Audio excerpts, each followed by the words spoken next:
James A. Lovell was a NASA astronaut and Navy captain.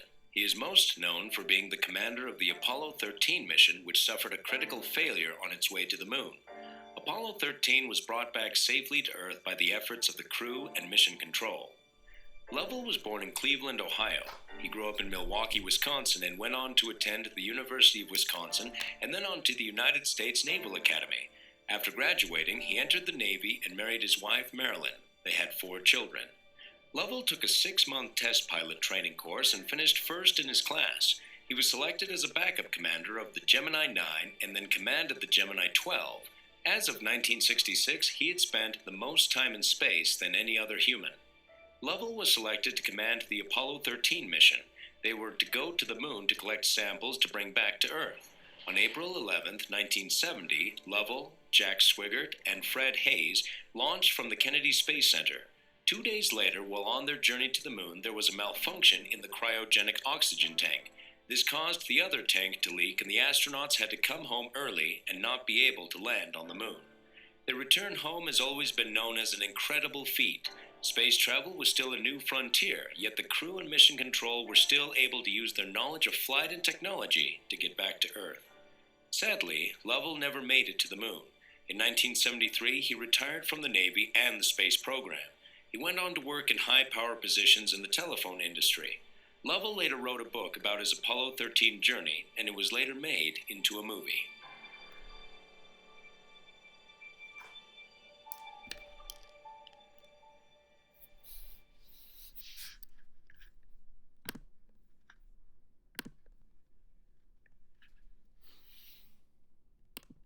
America lost a hero in 2012 when astronaut Sally Ride died. She was born in 1951 in California. She played tennis and loved science and English literature classes. Ride studied physics, the science of matter and energy. Her journey to space began when she applied to a NASA program for astronauts. She was one of the 35 people chosen from over 8,000 applications.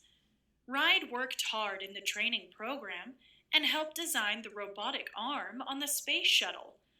Her 1983 mission on the Space Shuttle Challenger launched her into space and into the history books. Sally Ride was the first American woman to fly in space. Sally Ride was also an educator. Ride saw that as girls got older, they lost interest in science and math classes. She wrote children's books and started a company that provides exciting science materials to schools. Ride was proud to be a role model for girls who wanted to be astronauts and scientists. When Ride began her space career, most of the other astronauts and engineers were men. When asked about being one of the few women in this profession, she said, "I never ran into a teacher or a counselor who told me that science was for boys." Thanks to Sally Ride, both boys and girls know that they can reach for the stars.